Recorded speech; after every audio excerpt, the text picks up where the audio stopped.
She couldn't believe what she was hearing. The words coming from the judge's mouth were tearing her son apart right there in that courtroom, and there was nothing she could do to stop it.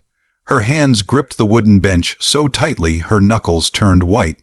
Tears streamed down her face as she watched her 17-year-old boy stand there, head down, shoulders shaking, while a man in a black robe destroyed him with words that cut deeper than any knife ever could. The courtroom was packed that day, and every single person heard what happened next. What this judge did would change everything, not just for her family, but for an entire community. By the end of this hearing, the judge's career would hang in the balance. News cameras would be swarming the courthouse, and a mother's desperate plea would be heard by millions. But nobody in that room could have predicted how this story would actually end. Before we continue, we want to hear from you. Where are you watching from today? Are you in the USA, the UK, or somewhere else entirely? Which city are you calling home? Drop a comment right now and let us know. We love hearing from our viewers across the globe, and if you haven't already, make sure you subscribe and hit that notification bell so you never miss stories like this one. Now, let's get back to what happened in that courtroom. The morning of March 15th started like any other Tuesday for Marcus Thompson. He woke up in his small bedroom in the South Side neighborhood where he'd lived his entire life. His mother, Angela Thompson, was already awake, making breakfast in their modest two-bedroom apartment. The smell of eggs and toast filled the space as morning light streamed through the kitchen window. Angela had been up since 5 a.m., unable to sleep. Today was the day her son would stand before a judge for the first time in his life. Marcus was 17 years old, a junior at Lincoln High School. He played basketball, maintained a B average, and had dreams of going to college. He'd never been in trouble before, never even had detention. But 3 months earlier, everything changed. He'd been walking home from basketball practice when police officers stopped him. They said he matched the description of someone who'd been involved in a theft at a convenience store 2 blocks away. Marcus told them he'd been at practice, that his coach could verify it, that he had nothing to do with any theft. But the officers didn't listen. They searched him, found nothing, but still took him to the station for questioning. What happened next was a nightmare that Angela still couldn't fully process. Her son was held for 6 hours without her being notified. By the time she found out where he was and got to the station, Marcus had been questioned repeatedly without a parent or lawyer present. He was exhausted, scared, and confused. The officers claimed he'd confessed to being present during the theft, though Marcus insisted he never said any such thing. There was no video recording of the interrogation. It was his word against theirs. The store's security footage was grainy and inconclusive. The person in the video wore a hoodie that obscured their face. They were approximately Marcus's height and build, but so were thousands of other young men in the city. The store owner couldn't positively identify Marcus. There were no fingerprints, no physical evidence linking him to the scene. But the police report cited his alleged confession, and the district attorney decided to press charges. Theft in the 3rd degree. If convicted, Marcus could face up to a year in juvenile detention and have a criminal record that would follow him for the rest of his life. Angela had spent every penny she'd saved to hire a lawyer. James Richardson was a public defender with a good reputation, but he was overworked and handling dozens of cases simultaneously. He'd met with Marcus 3 times before the hearing. He told them the case was weak, that the lack of evidence should work in their favor, but he also warned them that the outcome would largely depend on which judge they got. Some judges, he explained, were understanding and fair. Others had reputations for being harsh, particularly with young defendants from certain neighborhoods. That morning, as Angela and Marcus rode the bus downtown to the courthouse, she held her son's hand tightly. Marcus stared out the window, watching the city pass by. He was wearing the only suit he owned, a navy blue one that Angela had bought him for his grandfather's funeral 2 years ago. It was slightly too small now, the sleeves a bit short, but it was clean and pressed. Angela wore her Sunday church dress, the nicest outfit she had. She wanted the judge to see them as respectable, hardworking people. She wanted whoever was making decisions about her son's future to understand that Marcus was a good kid who didn't deserve to have his life ruined over something he didn't do. The courthouse was an imposing building downtown with tall columns and marble steps leading up to heavy wooden doors. Inside, the hallways echoed with footsteps and hushed conversations. Lawyers in expensive suits rushed past carrying briefcases. Police officers stood guard at various checkpoints. Families like theirs sat on benches lining the corridors, waiting for their cases to be called. Angela recognized some faces from their neighborhood. A woman whose son was 2 grades ahead of Marcus gave her a sympathetic nod. Everyone knew why they were here. Everyone understood the fear. James Richardson met them outside courtroom 4B at 9:30. He looked tired, his tie slightly crooked, papers spilling out of his worn leather briefcase. He gave Marcus an encouraging pat on the shoulder and told Angela he'd do his best. Then he delivered the news that made Angela's stomach drop. They'd been assigned to Judge Harold Brennan's courtroom. Richardson's expression said everything. Judge Brennan had a reputation. In his 23 years on the bench, he'd earned a nickname among the local defense attorneys, Maximum Brennan. He was known for harsh sentences, for showing little mercy to young defendants, particularly young Black and Latino defendants. There had been complaints filed against him over the years, accusations of bias and inappropriate conduct, but nothing had ever stuck. He had connections, political allies who protected him, and now Marcus's fate was in his hands. The courtroom was smaller than Angela had imagined from television shows. The walls were paneled in dark wood. Fluorescent lights hummed overhead. The judge's bench sat elevated at the front, making whoever sat there look down on everyone else. Court was already in session when they entered. Judge Brennan was a man in his mid-60s with gray hair, sharp features, and cold blue eyes that seemed to look through people rather than at them. He was addressing another case, his voice clipped and impatient. Angela, Marcus, and Richardson took their seats in the gallery, waiting for their case to be called. Angela watched as the judge handled the matter before them. It was another young man, maybe 19 or 20, charged with marijuana possession. The young man's lawyer tried to explain that his client had been in school, working part-time, staying out of trouble since the arrest. Judge Brennan cut him off mid-sentence. The judge's words were sharp as he addressed the young defendant directly. He spoke about personal responsibility, about the law being the law, about how young people today didn't understand consequences. The young man stood there taking it, his jaw clenched. In the end, Judge Brennan sentenced him to 6 months, despite it being a first offense and a minor amount. The young man's family gasped. His mother started crying. The judge banged his gavel and called for the next case, completely unmoved. Angela felt her heart racing. If this was how he treated a simple possession case, what would he do to Marcus? She reached over and squeezed her son's hand again.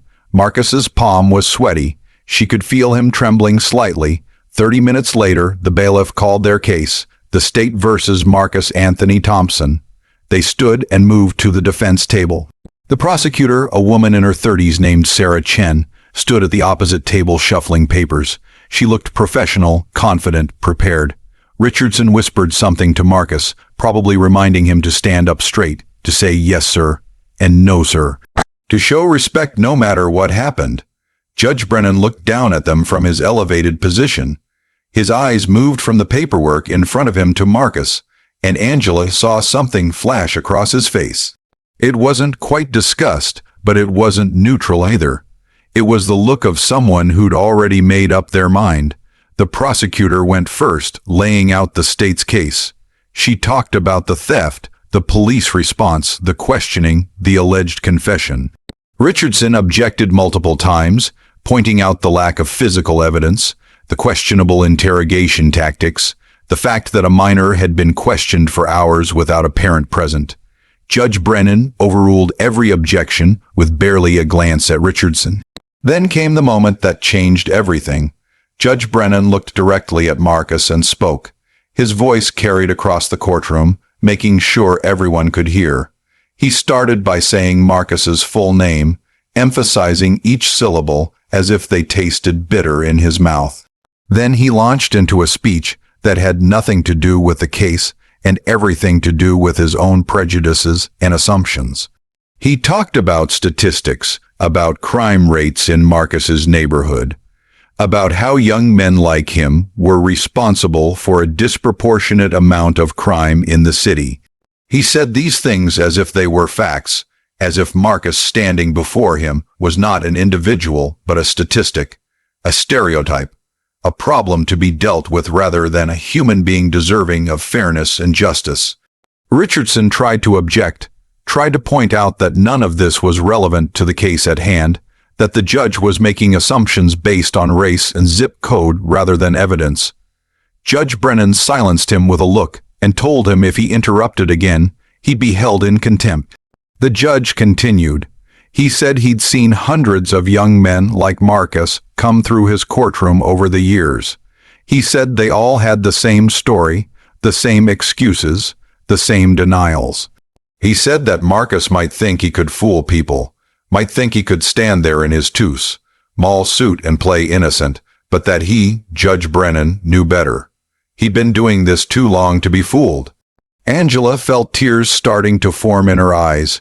She wanted to stand up, wanted to scream that he was wrong, that he didn't know her son, that Marcus was good and kind and innocent. But she stayed silent, terrified that any outburst would make things worse.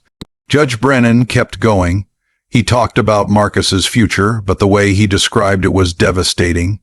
He said Marcus was heading down a path that would lead nowhere good. He said boys from his neighborhood rarely amounted to anything. He said the statistics showed that Marcus would probably be back in his courtroom within a year on more serious charges. He said all of this with certainty, as if Marcus's future was already written, already determined by the color of his skin and the address on his driver's license. Marcus stood there taking it. Angela could see her son's shoulders beginning to shake. She could see the tears he was fighting to hold back. She could see him shrinking under the weight of these horrible words being thrown at him by someone who was supposed to be impartial, someone who was supposed to seek justice. The judge's tone got even harsher. He said Marcus showed no remorse. He said the look on Marcus's face proved his guilt. He said innocent people didn't look the way Marcus looked. This made no sense because what did guilty look like versus innocent? But Judge Brennan seemed convinced he could tell just by looking, just by the color of skin and the neighborhood someone came from. Richardson tried again to bring the focus back to the actual evidence, or lack thereof. He pointed out that the security footage didn't show Marcus's face. He pointed out that the confession was obtained under questionable circumstances. He pointed out that Marcus's basketball coach had submitted a written statement confirming Marcus had been at practice during the time of the theft. He pointed out that the store owner had refused to identify Marcus in a lineup. Judge Brennan waved all of this away as if it were meaningless. He said he'd read the police report. He said officers didn't lie, that their word was good enough for him. He said the confession was valid because the police said it was valid. He didn't care that there was no recording, no verification, no way to prove Marcus had actually said what they claimed he said. Then the judge did something that made the entire courtroom go silent. He looked directly at Marcus and said these exact words, and multiple people in the courtroom would later testify to hearing them clearly. "Young man, you're exactly what's wrong with this city. You and kids like you.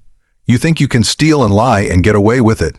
You think you can't disrespect law and order. You think society owes you something when you haven't earned anything. Well, I'm here to tell you that's not how the world works. People like you need to learn that there are consequences. People like you need to be taught a lesson." The phrase, "people like you," hung in the air. Everyone in that courtroom knew what he meant. Everyone understood the subtext. This wasn't about the theft anymore. This wasn't about evidence or justice. This was about prejudice, about bias, about a judge who saw a young black teenager and made assumptions, passed judgment before even hearing the full case. Angela couldn't hold it in anymore. The tears started flowing freely down her face. She made a sound, something between a gasp and a sob, and several people in the gallery turned to look at her. One of them, a young man sitting in the back row, took out his phone and started recording. Nobody noticed at the time. Everyone was too focused on what was happening at the front of the courtroom. Marcus finally broke. The tears he'd been holding back started falling. His whole body was shaking now. He was 17 years old, still a child in so many ways, and this man in power was destroying him with words. Judge Brennan saw the tears and showed no compassion. Instead, he seemed almost satisfied, as if Marcus's emotional breakdown confirmed everything he'd been saying. The judge moved toward his ruling. He said that based on the evidence presented, meaning the police report and nothing else, he was finding Marcus guilty of theft in the 3rd degree. Richardson jumped up immediately, arguing that this wasn't even a trial, just a preliminary hearing, that the judge couldn't enter a finding of guilt without due process, without a proper trial. Judge Brennan told him to sit down. He said this was his courtroom and he'd run it as he saw fit. The judge continued speaking, outlining the sentence he was about to impose.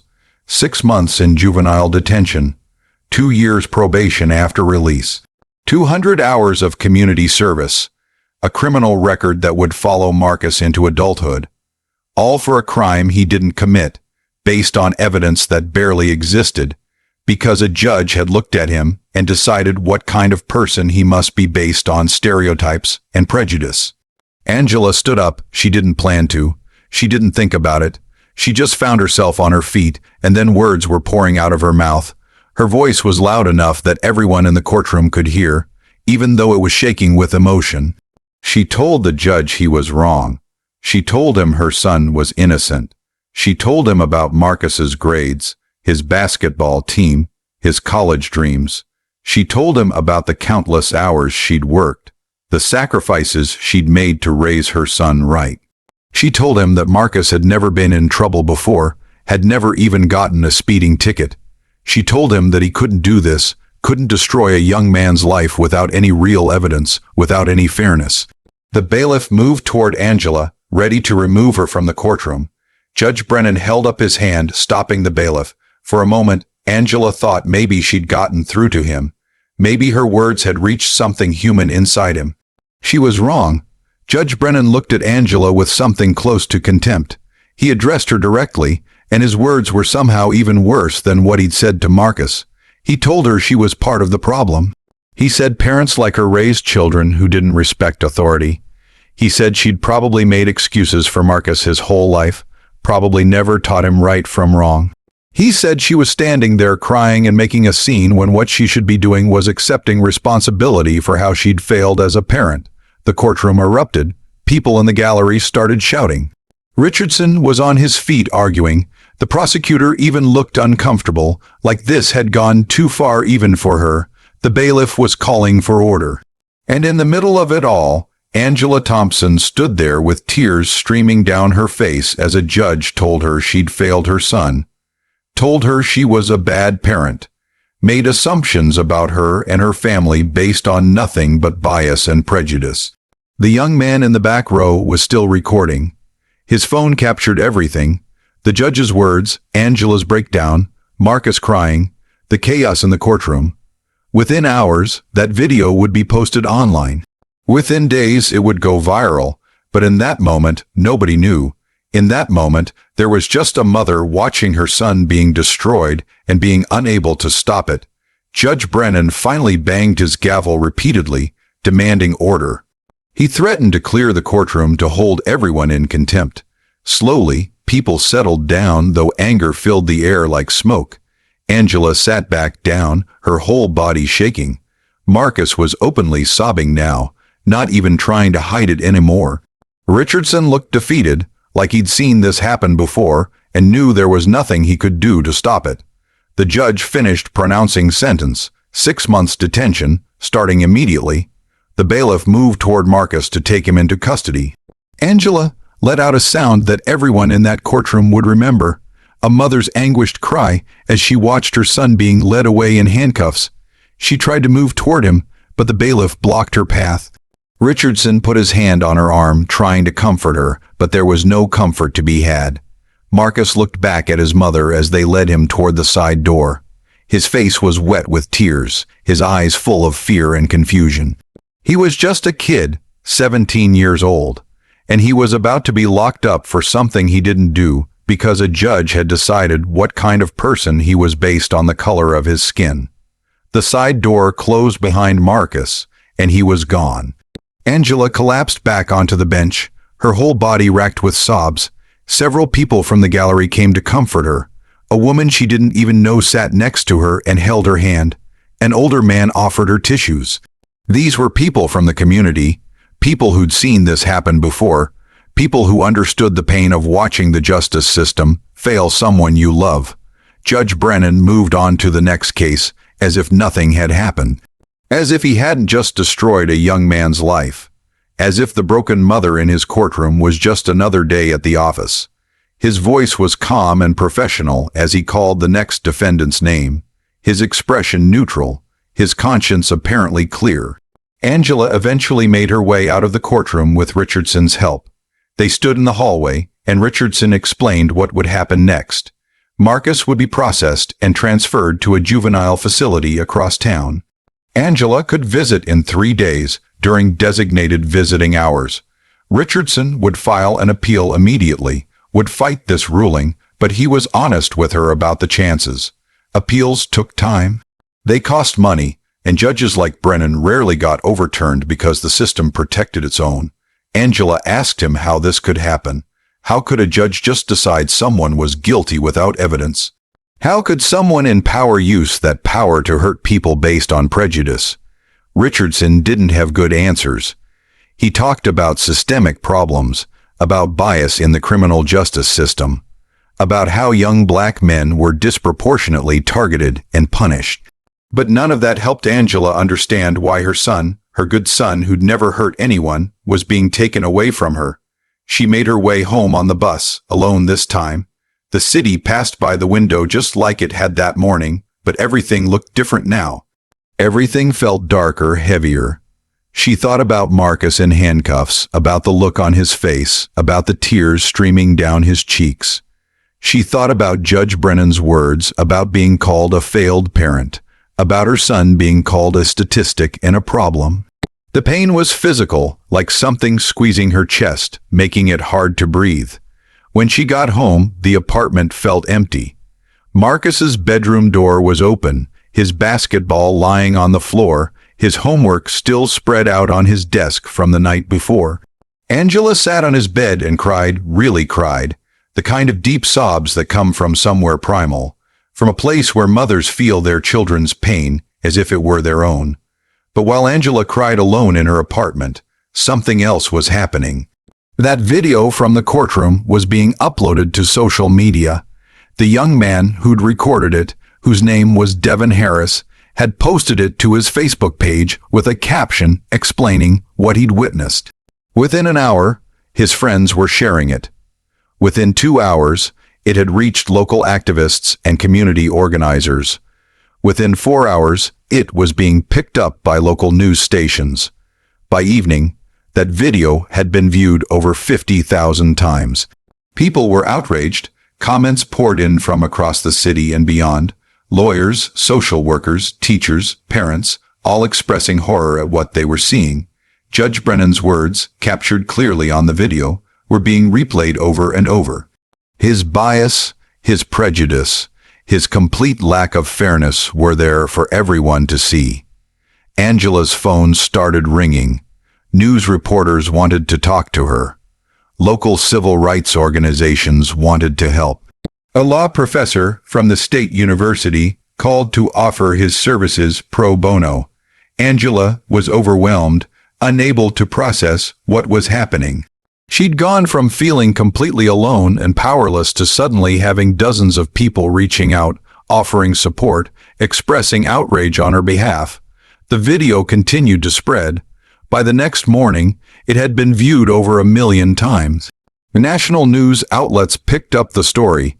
Major newspapers ran articles with headlines like "Judge Caught on Video Making Racially Charged Comments to Black Teen," and mother's courtroom breakdown sparks outrage over judicial bias.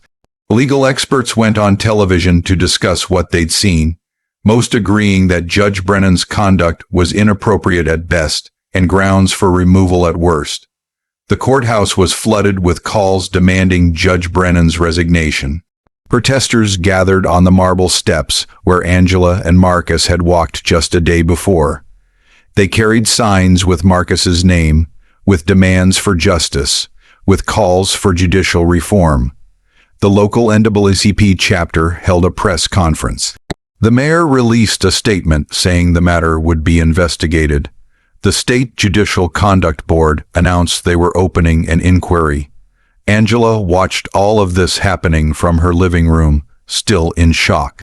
She'd gone to court thinking she was alone, thinking she was powerless against a system that didn't care about people like her and Marcus. Now she was seeing that she wasn't alone. Thousands of people were angry. Thousands of people cared. Thousands of people were demanding that what happened to Marcus couldn't stand. 3 days after the hearing, Angela went to visit Marcus at the juvenile facility. The visiting room was depressing, all concrete and metal and harsh fluorescent lighting.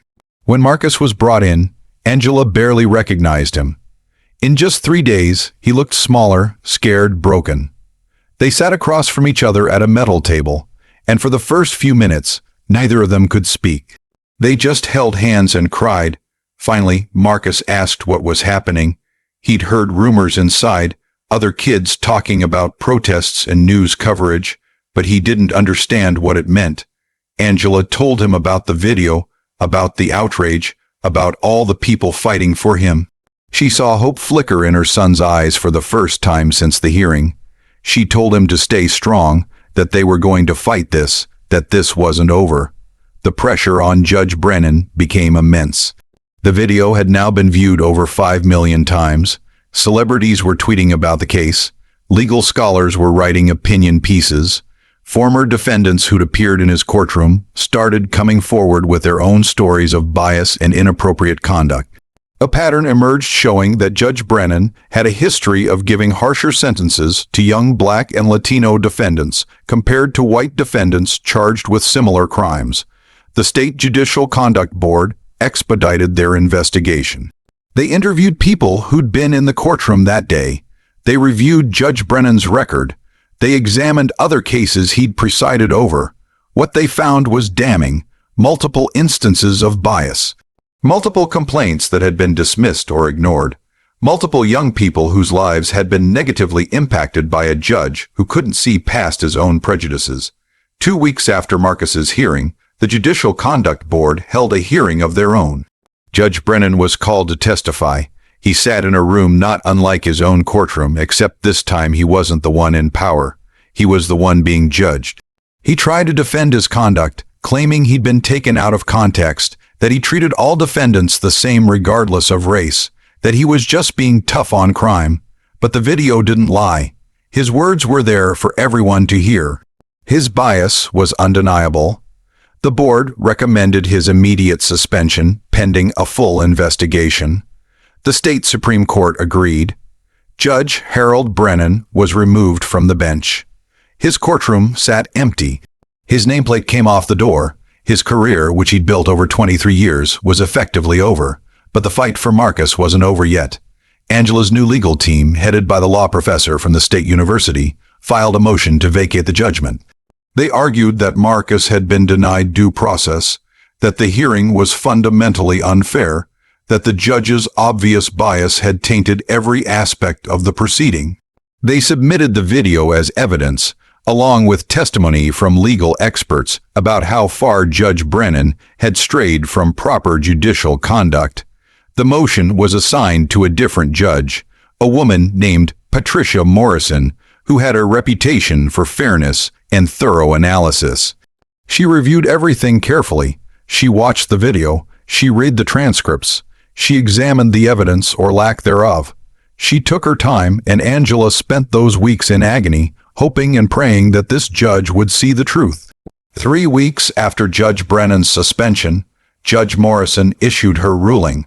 Marcus's conviction was vacated. The charges were dismissed. He would be released immediately. all records would be expunged. It was as if the nightmare had never happened, at least legally. But the emotional toll, the trauma of those weeks in detention, the pain of being humiliated in court, those scars would take longer to heal. Angela was in her apartment when Richardson called with the news. She screamed with joy, then immediately started crying, overwhelmed with relief. She called everyone she knew. She thanked everyone who'd helped. She got on the bus and headed to the detention facility to bring her son home. When Marcus walked out of that building, Angela wrapped him in her arms and didn't let go for what felt like forever. They both cried, but this time the tears were different. They were tears of relief, of joy, of a burden lifted. Marcus was free. He was coming home. His future was still ahead of him, not taken away by someone's prejudice and abuse of power. The story didn't end there, though. Marcus's case became a rallying point for judicial reform. The state legislature held hearings on bias in the criminal justice system. New protocols were put in place for handling juvenile cases. Mandatory recording of all interrogations involving minors became law. Training on implicit bias became required for all judges. Judge Brennan became an example of what not to be, how not to use power, why the system needed to change. Marcus returned to school. It wasn't easy. He'd missed weeks of classes. He'd been through trauma. Some of his classmates looked at him differently now, but his basketball coach welcomed him back to the team. His teachers helped him catch up. His friends stood by him. Slowly, day by day, he started to heal. The scared, broken boy in the courtroom began to fade, and the Marcus who'd existed before came back. Angela became an activist. She spoke at community meetings, at schools, at rallies. She told Marcus's story over and over, not to exploit what happened, but to ensure it wouldn't happen to other families. She met other mothers who'd lost children to a broken justice system, who'd watched their sons and daughters be judged not by evidence but by stereotypes. Together, they formed a support network, a coalition demanding change and supporting families going through similar ordeals. 6 months later, Marcus played in the championship game for his basketball team. Angela sat in the stands, cheering louder than anyone. When Marcus scored the winning basket in the final seconds, the gym erupted. His team swarmed him. The crowd went wild. And Angela cried again, but these were happy tears, proud tears, tears of a mother watching her son achieve something despite everything that had tried to hold him back. After the game, a scout from a state university approached Marcus. He'd been following the case, had watched Marcus play, and wanted to talk about scholarship opportunities. Marcus's eyes lit up in a way Angela hadn't seen since before the arrest. His dreams weren't dead. His future wasn't destroyed. Everything Judge Brennan had said about Marcus not amounting to anything, about boys from his neighborhood not having futures, all of it was wrong. Marcus was going to prove it wrong. Judge Brennan, meanwhile, faced further consequences. The State Bar Association opened disciplinary proceedings against him.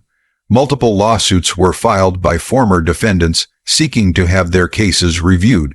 His reputation was destroyed. The man who'd wielded so much power, who destroyed so many lives with his bias and prejudice, now faced the consequences of his actions. It didn't undo the harm he'd caused, but it was something. It was accountability. Angela and Marcus appeared together on a national news program, one of several interviews they did to keep attention on the need for justice reform. The host asked Marcus what he wanted people to know. Marcus thought for a moment, then spoke with a maturity beyond his 17 years. He said he wanted people to understand that what happened to him happened to countless others who didn't have a video, didn't have the support, didn't have their story go viral. He said the system was broken and needed fixing. He said young people like him deserved to be judged by evidence, not stereotypes. He said he was lucky, but too many others weren't. The host asked Angela what kept her going during the darkest moments. Angela looked at her son and said it was simple: love. A mother's love for her child, the kind of love that won't let you give up no matter how hard things get. She said every parent should be able to trust that the justice system will treat their child fairly. She said what happened in that courtroom should never happen to anyone's child, regardless of their race or neighborhood or background. As we finish this story, we want to ask you to do something important. If this story moved you, if it made you angry or sad or determined to see change, don't just close this video and move on. Share it. Talk about it. Demand better from the systems that are supposed to protect us all. And tell us in the comments, have you or someone you know experienced bias in the legal system? Your stories matter. Your voices matter. Together, we can push for the kind of change that ensures no other family has to go through what Marcus and Angela went through. Hit that subscribe button if you believe in justice for all, not just some. And remember, one video, one voice, one person standing up can start a movement. Don't underestimate your power to make a difference.